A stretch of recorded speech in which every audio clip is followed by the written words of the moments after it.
It's better than nothing is the propaganda that has been spread not only in my comments, but literally around the world, and I am sick of it. If you think a high yield savings is better than nothing, let me ask you this. How would you feel if your significant other was with you because you're better than nothing, right? You're just a notch above zero. Hopefully, you ain't going for that. So why don't we have that same energy with our money? Then people wonder why 6 figures is hard to get, or it's impossible to think about making 5 figures in just a side hustle, but it's because your mentality of money is all over the place. If inflation is 6%, which they be lying, but let's say it is, right? I showed you, you're actually worse off keeping your money in there because all the expenses around you are growing at a faster rate than your savings is growing. I tagged the video I did below doing a deeper dive of that, since if you don't get it, but here's 4 things that you can invest in that will actually compete with inflation. Credit card pay down is number 1. If your credit card is 20%, let's say, and you're gonna plan to have that balance on there for years and years to come, if you aggressively pay that down, every year you save, paying that down, you're saving 20%.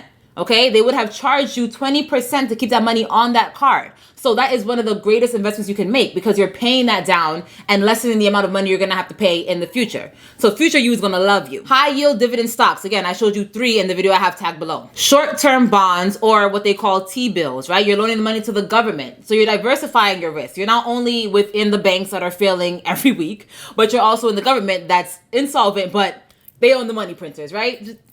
We don't have the best choices right now. And I bonds, I've talked about that a lot. You guys, a lot of you have followed me because of my work on the I bonds. Right now, they are paying 6.83%, but you do have to keep your money locked up, all right? So think about that. Unfortunately for us, we have to step out into the risk curve. A lot of people are afraid to invest because it's risky, but maybe it's because you don't know what your personal risk appetite is. There is gonna be an assessment in my current course, which I'm gonna convert into an 8-week program. So if you go in there right now, you're gonna lock in that price right now. But the course is gonna help you with things like figuring out what assets you would be most comfortable with based on how much risk you could take, how old you are. It's multiple levels to this shit. If you're not ready for that, I have a budgeter to help you at least just get your money in order. And I have a free 30-day money challenge that I strongly encourage you to do because it has a little bit of everything for everybody and it's free. Of course, keep on watching my work, subscribe, that is absolutely free as well. And until next time, keep your money up.